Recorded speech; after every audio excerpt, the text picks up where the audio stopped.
Des is lost in a dark world. Some believe the unused code is in a sort of dark world. A really dark one. Des even says it's so dark in here. With the next Deltarune chapters on the horizon and the era of post-Chapter 2 brain rot coming to a close relatively soon, why don't we evaluate all the fan theories of the past 3 years in a 21-category survey by Shiruba Gin? Since it's way too long for me to offer genius insight on every single one, this is heavily edited down to just the ones I had something interesting to say about, and I highly recommend taking the survey yourself. It saves your progress so you don't have to do it in one sitting. Let's go! I think the way that I'll be rating these is like, on a scale of 1 to 10, if somebody said, oh, this theory sucks and I hate it, how argumentative would I get? I wouldn't say I'm especially passionate about the idea that darkeners are objects brought to life. That's just something I consider to be basically canon. So even though I'm not super passionate about it, I would be very argumentative if someone was like, oh no, that's BS. Okay, so Toriel killing Undyne in the Weird Root is probably the first big theory that I'm gonna argue against. Because, like, I don't even think that we're gonna have more Weird Roots in future chapters that, like, you have to manually start because, you know, you can start the Weird Root in Chapter 2, but then just not continue it in Chapter 3, and then what happens? Like, Birdley's still dead, but you didn't continue the Weird Root, so, like, there'd be a lot of, like, branching paths, and I don't think that's the kind of game Deltarune is gonna be. And the Weird Root is so dependent on Noelle's specific circumstances. Like, not just the fact that she's in a vulnerable position, but the fact that she has game-breaking magical abilities or whatever the fuck.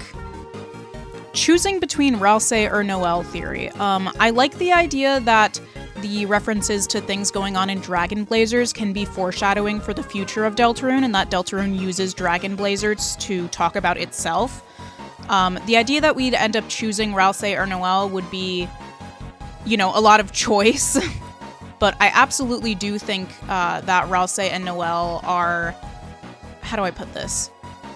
Juxtaposed. Like, they're kind of rivals in terms of the prophecy. So yeah, I think this sounds cool. I just don't particularly feel that strongly about it because of how unlikely I think it would be.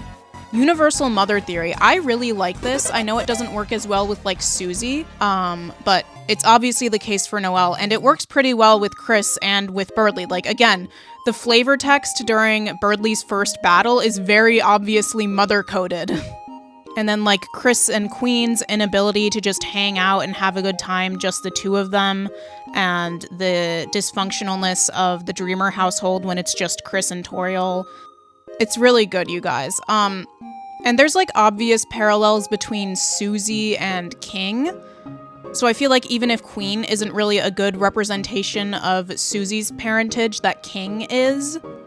Rudy will die theory. Okay, I wouldn't really be, like, disappointed if this happened. It wouldn't be completely out of left field. But I don't, like, necessarily agree with how people think this is absolutely going to happen just because he's sick. Like, there could be other story purposes for him being sick beyond just he's going to die within the next week. I just don't see him dying over the time period that Deltarune takes place in. Like, I don't think he'll get better. He'll probably still be bedridden by the end of the game. Maybe we'll even get a prognosis that he is going to die. But I think for him to drop dead during the next week would kind of throw things off. Like, I think that would distract from all the other things that are going on in Deltarune and be kind of jarring. I talked about this in the AMA, but, like, the purpose of Rudy being sick is to give Noelle a problem in her real life that she can't do anything about. And he doesn't need to die for that to serve its purpose. So this isn't, like, a bad theory, but the way people treat it as, like, absolutely going to happen kind of irks me. I don't think Deltarune is the angst fest some people think it's going to turn out to be. Okay, so here we have Nara Kara, which, like, I like that. I think that's cool. And then we have Nara Toby, as in Toby Fox wrote the narrations for Deltarune, which is canon in real life. But that's, like, such a brain-rotted way of saying there isn't an in-universe narrator. I have to give it props for that. Dark worlds have been made before. Yes, I really like this. Speaking of Gerson possibly getting his ideas from Dark Worlds, it would be kind of cool if he made Castletown. Like, he's not necessarily the knight trademark, but he's, like, a knight. Okay, the thing about Toriel is homophobic theory that always got to me is, like, It kind of hinges on the idea that Asgore might have had romantic feelings for Rudy and she doesn't like that, but like, wouldn't she not like that because it's cheating and not because she's homophobic? That seems like a pretty big issue. Flower Shop will be an upcoming Dark World location. Okay, this isn't bad. I just think like, yes, Asgore's probably going to be in a Dark World, but like, why would he be in a separate Dark World besides the one that's literally about the Dreamer family? Like, this would be a Dark World that's solely focused on Asgore as opposed to the Dreamer House chapter, which is about Kris, but it's also about Toriel, and we'll probably get to know more about, like, Azriel and stuff. So I think having one that's just Asgore, it's kind of redundant. But it's not awful. People pointed out to me that he has, like, comic books in there, so it kind of could fit the escapism theme, I suppose. Church will be an upcoming Dark World. I vastly prefer this to the idea of a Holiday House Dark World that's gotten more popular with the recent newsletters. Because we already have a house-focused Dark World with the Dreamer House, and like, you can still have a holiday chapter, just have it be at the church. That's like a win-win. You get like religious stuff, and you get the holidays. Also, I don't think they would foreshadow something as important as a future Dark World location in the newsletter. The Graveyard will be an upcoming Dark World. I'm surprised I don't see people lump this in with the church more often because it is right outside the church, so I feel like those could just be combined. About the lake being a Dark World, there's something going on there, but I don't think there's any objects in there that could become Darkners, except for like just trash maybe, but that's kind of similar to what the storage closet has going on, and there's no signs of the lake being polluted. The festival will be a Dark World. Yes, yes, yes, yes, yes. I think there will be a point in the game where like a lot of Hometown is actually aware of Dark Worlds and people are way too conservative with how many Light World residents they think are going to visit the Dark Worlds. Like, characters can visit without having a super major role like Birdly, I feel. And something like the festival would be a great opportunity for that transition to happen. I'm not really a fan of the Holiday House Dark World idea, I'm sorry. We already have a house. I feel like there's a lot of other ways to explore the holidays. I love Caddy, with an I, although her sister's alright too. But their house is not going to be a Dark World. Ooh, what new characters do you think will appear in Dark Worlds? Okay. Caddy, my top girl. As an extension, Jockington maybe. Asgore, I think. I want Napstablook and Undyne. I think they can both come. Pizza Pants, I am a Father Alvin truther. Toriel's a given. Azriel in Chapter 7, I feel like. I want to see the Ghost Cousins too. I might as well just check every box. Can I click Alfie's as a treat? There will be 10 chapters. I can't really say I believe in it or that we need that many, but I also can't say I wouldn't like it. Okay, I don't think we're getting like a chapter 8, but if there was a chapter 0 that's like shorter and takes place in the past, that would be cool, I think. Susie is from a human community. I'm a fan of this one. She has a really weird relationship with being a monster.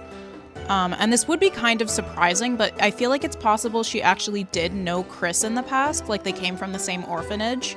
Which would be a bit of a plot twist because I think so far we're being led to believe that they haven't met before this, but she feels like she has very personal beef with them.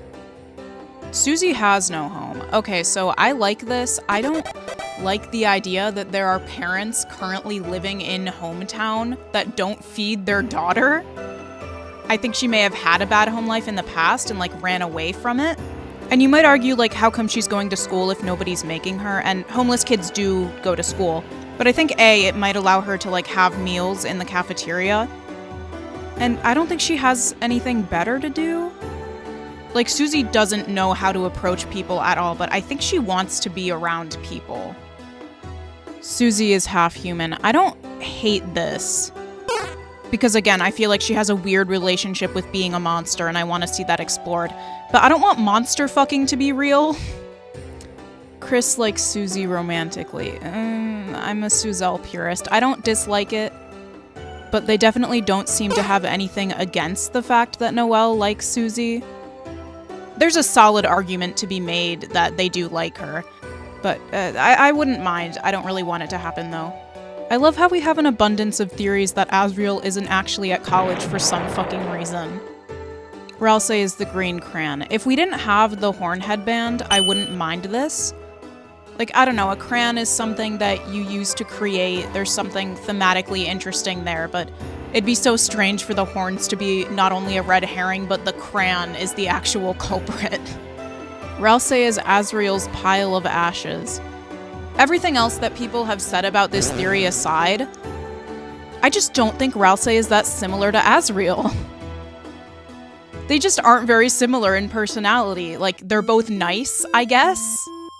And obviously Ralsei is supposed to look like Asriel, but if you try to make any more connections between who they are as people, you kind of run out of things to say. Oh, also, I don't think Asriel is dead.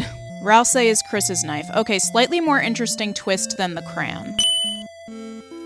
Okay, the more I think about it, the less it makes sense, because Ralsei does not want more fountains to be made, and Kris apparently just used him to make a fountain. Ralsei is special because of the Grand Fountain. Yeah, I don't think this has any huge implications. It's just like a pretty solid explanation. He's the Prince of the Dark, he's made of pure darkness, his fountain can host all darkners. He's from the Grand Fountain of pure darkness, he's the Prince of the Dark, he's a pure dark. Ralsei is special because of something else. He says the Grand Fountain, the fountain he's from, is made out of pure darkness, but what if he's not telling the whole truth? I mean, Ralsei has never explicitly attributed his specialness to the Grand Fountain. He's never pointed out that he doesn't turn to stone, and no one has ever questioned it. This is just like us as a fandom filling in the blanks and being like, oh yeah, it's probably because of pure darkness. So I don't think he can be lying about something he didn't say, but I do think that him being the horn headband and being a part of the prophecy is probably another reason, so... Ralsei is evil theory. Boo, boo, tomato, you hate complexity and nuanced characters. Ralsei cares about the player, golly gee willikers. A part of me wants to put this at like 9 because it could be out of obligation and not because he personally has positive sentiments towards the player. But I feel like the vibe is that he has positive sentiments toward the player. Ralsei cares about Kris. I want him to, and I think his actions absolutely prioritize the player, but that doesn't mean his sentiments necessarily do, or that he doesn't care about them at all. Our evidence for this is basically they have mysterious conversations behind our back, and also the room that he made for them is pretty well suited to them and not to us. But I want this to be true. I like when characters like each other. Although now that I'm reading this, I think the specific argument here is that he cares more about Kris than the player, or that he's secretly trying to defy us, which at this point in the story I don't really think is likely. Kris hates Ralsei theory. They heal 10 more from Noelle tea. This implies they also hate Noelle, and nobody considers the implications of that. It's very strange. Kris is the main character you're playing as, if you couldn't tell. Kris is Kara. This could very well be true, I just don't think it has very strong implications for Deltarune, surprisingly. Like, if they're the Deltarune equivalent of Kara, I don't think that's ever going to be confirmed. That's just what they are. But then there's the yellow skin, which I don't like the yellow skin in general, it's weird. But the sprite of Kara we see is dead and also lived underground, so wouldn't be surprised. Kris is Frisk theory, also doesn't really have any implications for Deltarune, but makes slightly less sense. Well, no, Frisk has like 0 problems being controlled by the player, and arguably is only their own person in the pacifist ending, so I think this makes a lot less sense. Kris is a mixture of both Frisk and Kara. This is really silly, but I do kind of agree that Kris's identity as either Frisk or Kara might be kind of vague on purpose, and because it's not that important. This is a different universe. I'll put it as 3. To me, these theories about Kris's Undertale equivalent don't mean anything for Deltarune. It's just like thinking about what the intention behind their character is, but not anything that's ever going to be confirmed in the game, because this isn't Undertale. Kris is a vessel theory. So this is suggesting that Kris came from the bunker, and I haven't actually heard about this before. Like, they're not the vessel, but they were originally made as a vessel, and they like broke free of that, but now we've been shoved into them. It would kind of explain whatever's going on with their soul. Like, it seems like they need to have someone else controlling it to survive. A lot of people might consider this too out there, but I don't know. I don't know. Kris is a walking corpse. I mean, if they died before and somehow got reanimated, that would kind of explain the instability without their soul. I want them to be able to be free of control at the end of the game and also still be alive, but like, this is kinda cool. The player is controlling Kris only in the meta-narrative. The regular narrative and the meta-narrative exist separately from each other. So yeah, Undertale isn't a video game in-universe. Flowey never actually realizes he's in a video game, he just comes to view reality as being like a video game. So I don't think Deltarune is a game in universe either. I don't know how to rate this though, because I do kind of like the idea that the player is the angel in universe. Like we're kind of a divine force that exists above everything. But like this idea as a whole is something I don't really agree with, so I guess I'll give it a 3. Kris summoned us, but not with the intentions of being controlled. That's interesting, because I have seen some people suggest that Kris actually did summon something to possess them. Like they wanted someone else to control their life, they were tired of everything. There's very little evidence for them summoning us either way, but it is cool, so. Kris is trying to save Des. Yeah, I think it's very possible that they know what happened with her. Like, both of them have a history with the bunker, and this is a pretty good explanation for why they would still make the fountain, even in the weird route. Although I do feel like if they were trying to save her, then they wouldn't become more distant from Noelle, who also has that goal. Kris knows what happened to Des. Yeah, I feel like if they know what happened, but they're not necessarily trying to do anything about it because like they don't think that they can, that would explain why they would become more distant from Noelle because they feel guilty about it and stuff. Player is bad theory. I feel like this is usually used as an argument against the idea that the player exists in Deltarune at all. Like, well, why would they make a game where you're bad for playing the game?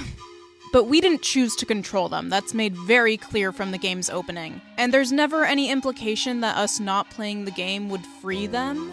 So Kris definitely drew the short end of the stick here, being the possessee and not the possessor, but we're not really at fault entirely. Main antagonist theories. Antagonist does not equal evil, by the way. Gaster is the main antagonist. Even if he's not the most morally upstanding individual, I feel like he'd be more of an observer than an active force in the story so far.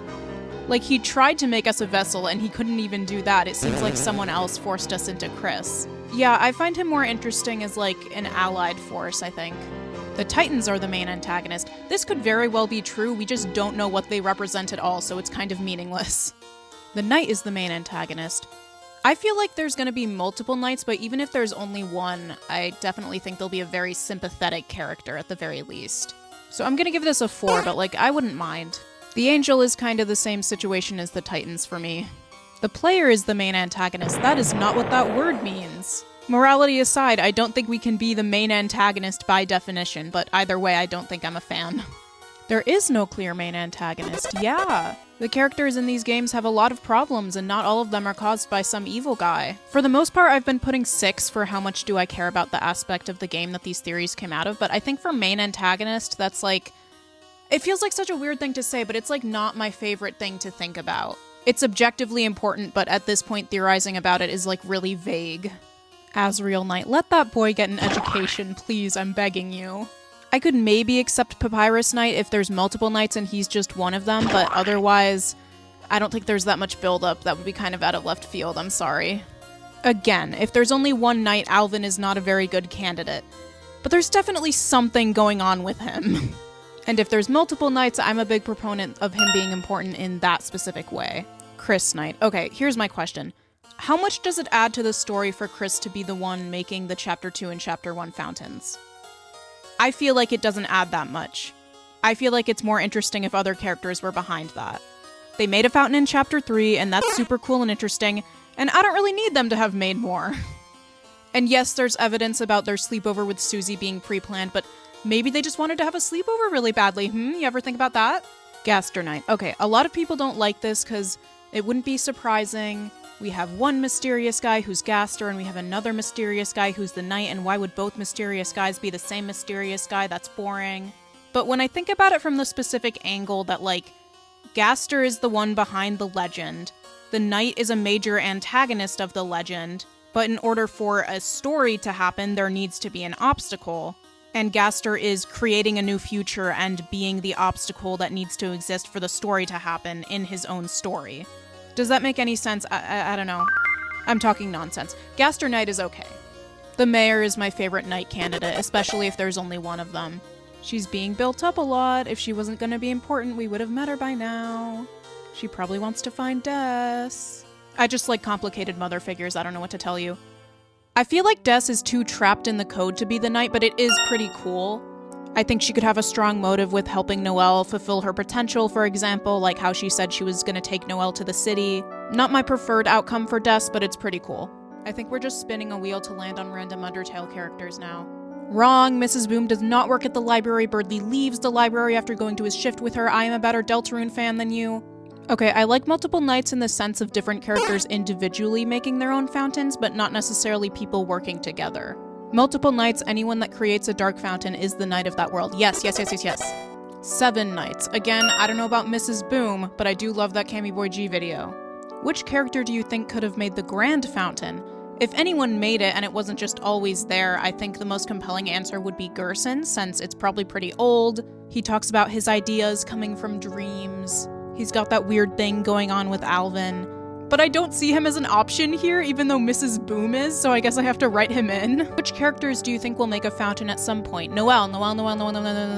Susie is also likely.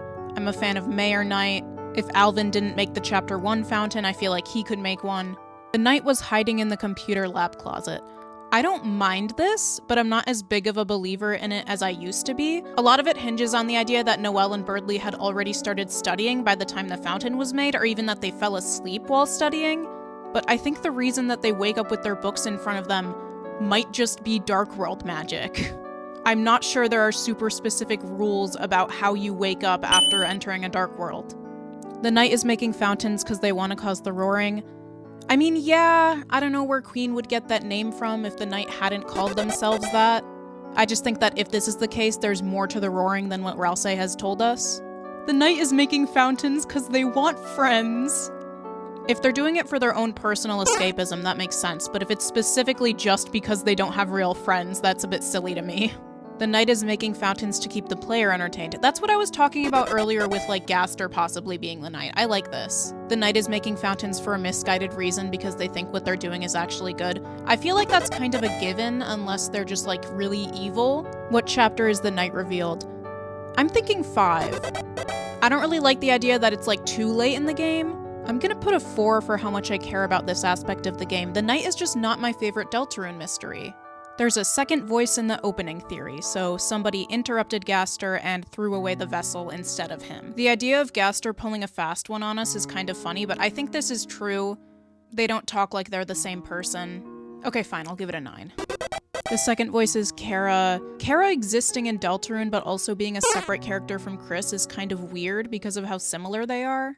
The second voice is Kris. That's kind of interesting. It would line up with the idea that they summoned us to control them, even if they regret it now. And I don't know that they like themselves that much, so them saying nobody can choose who they are in this world kind of lines up. But the idea that Kris even summoned us at all is kind of a stretch. Second voice is the knight, second voice is the angel. What the hell? Sure. Just let Azrael go to college, please! The second voice is someone new. You can't go wrong with a non-theory. The vessel was not discarded. If my bald guy doesn't come back, I'm gonna be so mad. We will get control of the vessel. I like this, but I also feel like the vessel itself might also be sentient. Cause Gaster talks about it like it's separate from us. He makes fun of you if you give yourself and the vessel the same name. He's like, how do you feel about your creation? He's like, it's okay if you think it sucks, you can tell me. So I'm not sure the vessel will actually work as the scapegoat from hurting Kris that we think it might. The vessel is the unused code in the game. I like this. I have heard that in the Japanese translation, the vessel speaks very femininely, suggesting it might be Des. Personally, I prefer it being Des. There's a whole section for man behind the tree theories. What have we done? Okay, between Gaster being the man and a different piece of Gaster being the man, I think this is more likely. The man is just a man. It's just Easter eggs. I am lame, but I am free. Sham will be a secret boss. Yes, please. ralsei will be a secret boss. I think we're forgetting that secret bosses have to be optional. If ralsei was a boss, he would not be optional. I get where this is coming from. I like the idea that maybe Jevil and Spamton were given their mind-breaking knowledge because they're like failed tutorial characters. That's really cool. But I don't know how to rate this because that key aspect does not make sense. Okay, I like the sentiment behind it. I'll give it an 8. Okay, yes, if we fight ralsei, that's going to be mandatory, so now I have to go back and change that. I'll give it a 6. I still agree with the general idea. Okay, I'll change this to like an 8. I don't think ralsei is going to be evil, but that definitely doesn't mean I don't think he'll play an antagonist role at some point. He's super devoted to the prophecy, and I think that at some point Kris, Susie, and Noelle will not be. The How to Draw Dragons book will be the Chapter 3 secret boss. Yes, peak. I haven't heard the knockoff controller theory before. That's pretty cool. Okay, the Discarded Bouquet isn't as funny as the How to Draw Dragons book, but it is still the manifestation of Toriel and Asgore's divorce, so that's pretty funny and also more emotionally relevant. I'm pretty sure Woody Theory is dead and buried, but I have to give it some props. Gaster will be a secret boss. I was gonna give this a lower score because I think if we fight Gaster, which I don't think we will, he would absolutely be a main boss. But it does make a good point about how, like, he's the Easter egg man. That's literally what he was in Undertale. I'm not too enthused, but I guess I'll give it like a 5 instead of a lower score. There's a hyperlink blocked section, good lord. It's not really important to me at all, but I do think it's a specific word because it's emphasized so much. What if hyperlink blocked is literal in the sense that you'd be blocking something from linking to you and controlling you? Okay, this kind of makes sense, because people say that Spamton is able to say the word freedom unfiltered, so it can't be freedom, but like, this is pretty close to that. Okay, I lost like several sections worth of audio and had to redo the entire survey on a different email, but here we go again, Shadow Crystals. Shadow Crystals show that Deltarune is a video game. Okay, I think something similar to this in a metaphorical sense happened, like Jevil and Spamton realized their meaninglessness as Darkners. But I don't think Deltarune is a video game in universe, because even Undertale wasn't actually a game in universe. Flowey came to see it as a game, but he didn't literally think he was in a game. Shadow Crystals show the previous time loop. Okay, I don't think we're in a time loop per se, but I do think that the roaring happened once before, and then the player was brought in to prevent that. Some things that suggest this are the legend only mentioning the heroes after describing the roaring, the Closet Dark World having vaguely Titan-like imagery, Gaster saying he wants to create a new future. There's not a lot of evidence, but I'm really into the idea. And I think it would be cool if the reason Susie and Kris got close so quickly is because they've already been friends before, and even after that was reset, remnants of that remained. Shadow Crystals show a reality where the viewer doesn't exist. Okay, this holds up pretty well, and it explains why Jevil and Spamton would be like, hold on, I don't matter. But then, since it shows the Chapter 1 fountain not existing, that kind of implies Kris is the knight, which I'm not a huge fan of, so I guess I'll round this out to a 5. Undertale Gaster is the same as Deltarune Gaster. I don't especially care, but this sounds more like he was gently pushed across time and space instead of being shattered across it. Gaster made Deltarune, so Gaster's like Toby Fox's self-insert Mary Sue OC. I'm sure Gaster's powerful, but I don't think he's like God? I get where it's coming from with him representing the author, but I wouldn't like it to be done this way. Gaster fanboy theory. I was kinda kidding about the other one making him a self-insert. Gaster's gotten invested in the world of Deltarune, a bad ending or something happened, he's trying to reach out to us to try to fix this. I don't think he's a commentary on Fix-It Fix specifically, but I kinda get where this is coming from, it's kinda cool. He's kind of like a reverse Flowey in that way, like in Undertale's No Mercy, Flowey is similar to the player and how he came to view the world. But in this case, it could be considered more positive. Undertale Sans is from Deltarune. I would give this a 9.5 if that was an option. I don't think it's quite basically canon, but it's approaching there. My problem with the same applying to Papyrus is Papyrus doesn't seem remotely affected by it. Deltarune Papyrus seems to be a lot more isolated, and you'd think if they both came from Deltarune, then Sans would involve his brother and his science-y Alphys team up. Magic doesn't exist in Deltarune's light world. Yep, it seems pretty straightforward to me. Undertale functions like a video game in universe. In Deltarune, it's specifically the Dark Worlds that function like a video game in universe. Sometimes people overthink this and they're like, oh, but then how does monster biology work in the Dark World and how does Napstablook exist? But like, I think that's very different from them being able to perform magic. I'm not against the idea that it used to exist in the Light World but was somehow lost, but like this seems to be what we're supposed to believe right now. Monsters can bleed. I don't care how many common sayings Susie uses. There's a bunny in Hometown that asks Kris if it hurts being made of blood, and I don't understand how that makes sense if this is true. I like the idea that Kris feels alienated because they have very different biology from the people around them, rather than them just kind of looking different. Yes, Darkner's histories are based on their histories as objects. Noelle did not have a conversation with the personification of spam emails about deaths. She responded to an actual spam email. Hometown stopped using magic because of Kris so they could fit in and feel better. I don't think Hometown is actively malicious towards them for being human, but this is being way too optimistic. Noelle in the hospital with Rudy, like, It's too bad you have to die, but if we used magic to save you, Kris would be sad. Breakable time loop / reset theory. Originally, I was gonna score this lower, but it does mention some believe it's in its second iteration, and I do like the idea that we're in a take 2 of sorts, like it only got reset once after the roaring happened, and we're trying to fix that, and that's why Gaster came for us. So I'm actually gonna give this a 9. Device theory isn't even a theory to me. This stuff all rings as basically canon to me, and then Gaster making the device that connects us to the game is like a 9 out of 10. It's a very solid conclusion to make after listening to Molly Stars explain the evidence. I'm giving this a 10. Asriel Angel theory is really funny because in the context of Undertale, he's like a very solid Christ allegory, but in the context of Deltarune, it's just bullshit. Noelle Angel theory. Okay, I'm gonna get pretentious about this. Yes, Noelle is obviously related to the angel, especially in a metaphorical sense. I also think it would be really weird if she turned out to be secretly actual God. Is it stupid that I care about this distinction so much? Maybe. I don't care. Player angel theory, I think, lines up a lot with how the angel's heaven has to be banished at the end of the game. And the player also has to stop playing at the end of the game because that's how video games work. The angel is the angel theory. They aren't secretly some other character, they're just God. Okay, yeah, that's what I was talking about. There's a third entity controlling Kris. I am not a fan. It makes the meta-narrative less interesting and takes characterization away from Kris. I'm sorry. Des's real name is December, nah, it's February. Asgore had a hand in Des's disappearance. Okay, so I do think he was probably blamed for it, or blamed for not finding her, and that's why he was fired, but I feel like this is asking, like, was he actually at fault? And Asgore's big mistake in Undertale that Toriel left him for was his declaration of war. And that was something he actively chose based on his own character flaws. Whereas if he's actually at fault for Des's disappearance, it could just be negligence. And that's not very interesting.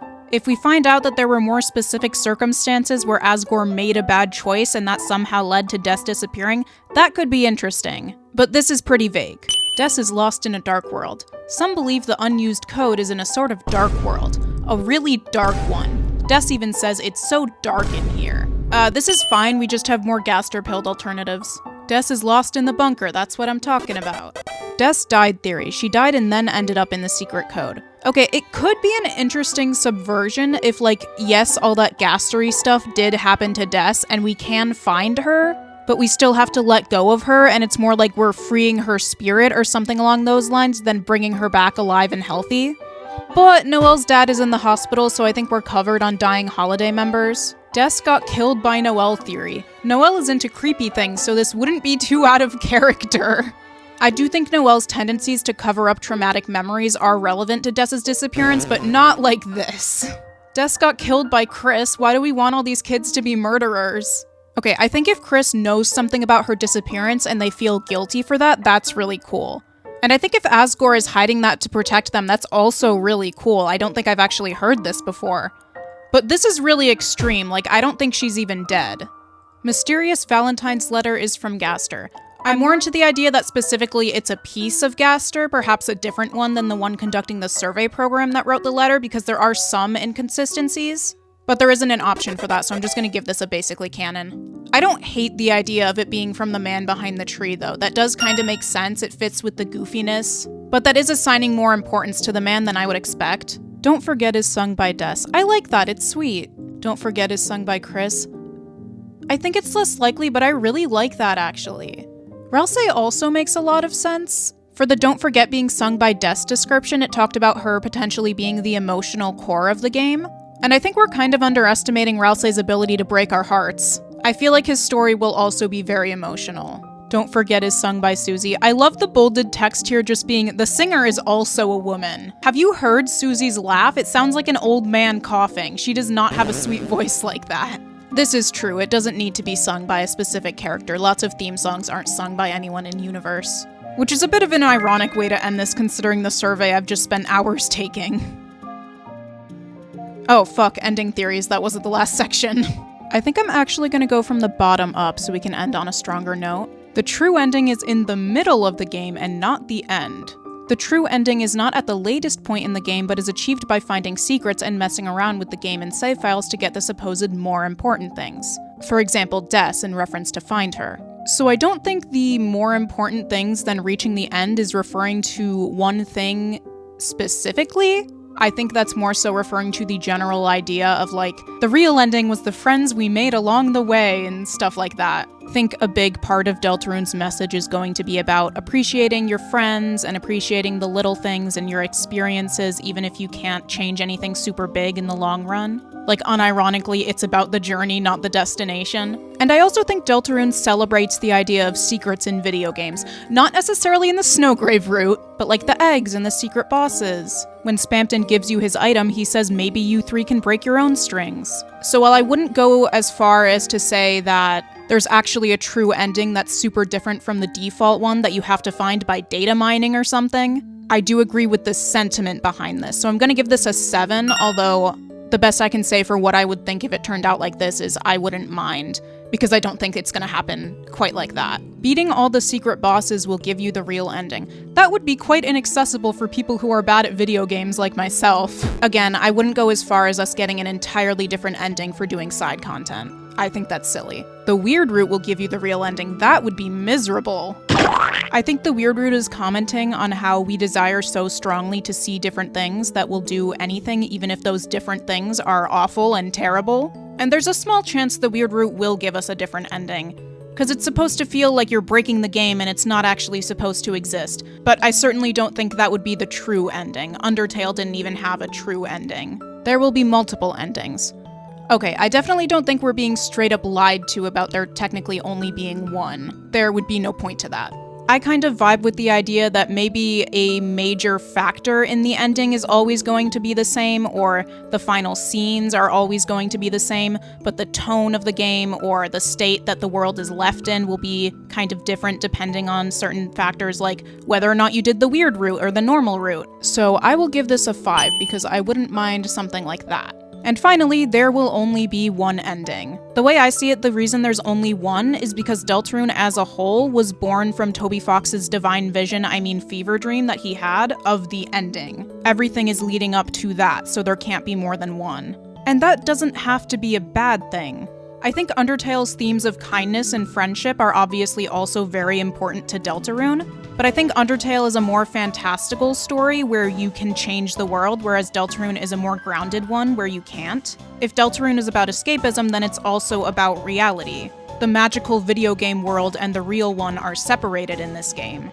Much like in real life, where we have control over some things, but there are a lot of bigger things that we can't change by ourselves. But that doesn't mean nothing you do matters. And while there might be a tiny bit of wiggle room, I do generally think that Deltarune is only going to have one ending. How much do you care about the ending aspect of the game? You know what? I do care. But it's not my favorite thing, it's not the most important thing to me. It's a little ways away and hard to conceptualize, but ultimately I'm just happy to be along for the ride. That's still not the end, whoops. I got into Deltarune right after the Chapter 2 release. I'm pretty confident in what I believe in. I think most of my takes are not all that out there, for better or for worse. My favorite Deltarune theory, I guess I would have to go with something that's a little bit more of a stretch and not, like, obviously gonna happen. So I am gonna go with Reset Theory. For the worst Deltarune theory, I'm gonna go with Ralsei as evil. You could argue theories about him being Asriel or worse, but I think this is something that's more believed. It's not very widely believed, but it's kind of popular among the filthy casuals, so it makes me more angry. How much do you consider yourself to be a part of the fan base? I wish I had the dignity to select a 4 or a 5, but I'm a fucking YouTuber. By the way, I make art like animatics and comics sometimes, in case anyone was wondering. Who's your favorite Deltarune character? I don't want to choose. For data collection purposes, if you're taking the survey, which you should, I would not recommend following my example. I'm just indecisive. For Undertale, I can narrow it down a bit further, but I still won't choose between Alphys and Toriel. The most special thing about Undertale and Deltarune for me is definitely the characters. The story, humor, and meta commentary are also good contenders, but I think all of that falls apart if you don't have good characters. Is there anything you want to say about yourself before the survey is over? I think something that influenced my answers is that I'm a bit more into character analysis and making vaguer predictions based off of that than like super specific and in-depth theorizing. This isn't usually the case, but I feel like sometimes people are a little bit too into that aspect that they kind of forget who the characters are. Ralsei especially is a victim of this, I think. His characterization is just like swallowed by theorizing.